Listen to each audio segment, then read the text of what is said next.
বিজনী বান্ধৱ উচ্চতৰ মাধ্যমিক বিদ্যালয়ৰ শতবৰ্ষ জয়ন্তী উদযাপনৰ সামৰণি অনুষ্ঠান উপলক্ষে দেওবাৰে বিয়লি মুকলি সভা অনুষ্ঠিত হয়। সভাখন উদ্বোধন কৰে চিৰাঙৰ জিলা আয়ুক্ত যতীন বৰাই।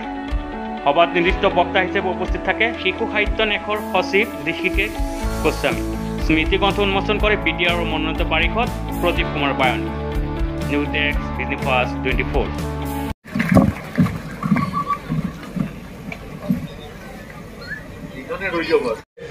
তাতে আকৌ অৰ্থনীতিৰ কথাটো আছে। গতিকে এই যে স্মৃতি গ্ৰন্থখন সময়ৰ অভাৱত বহুত ভগৱানে সৃষ্টিৰ সময়ত যেতিয়া মাতৃৰ কোলাৰ পৰা ভূমিষ্ঠ হয় আৰু প্ৰথম মাতৃৰ স্নেহ আৰু আদৰ পাই পেলাই পৃথিৱীলৈ তেওঁলোকে আহে, তেতিয়া নহয় মই এইটোৱে ক'ম যে এইখন এখন অতি ঐতিহ্যপূৰ্ণ বিদ্যালয়, উচ্চতৰ মাধ্যমিক বিদ্যালয়। আজি 100 বছৰ হৈছে। 100 বছৰ হোৱাটো বৰ সাধাৰণ কথা নহয়।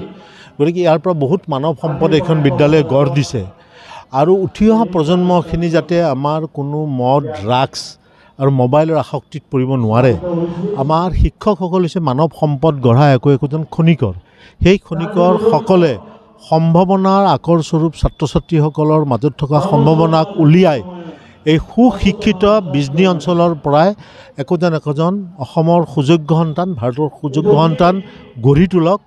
এই দিনটোত আজি এই কামনা আৰু আপোনালোকৰ সংবাদ মাধ্যমলৈ মোৰ এইটো আহ্বান যে ছাত্ৰ ছাত্ৰীসকল যাতে সঠিক পথত থাকে, তাৰ বাবে আপোনালোকেও এই শিক্ষকসকলৰ লগত এটা উদ্যোগ লওক যাতে আমাৰ সমাজখন এখন সুসংস্কৃত সমাজ গঢ়িব পাৰে।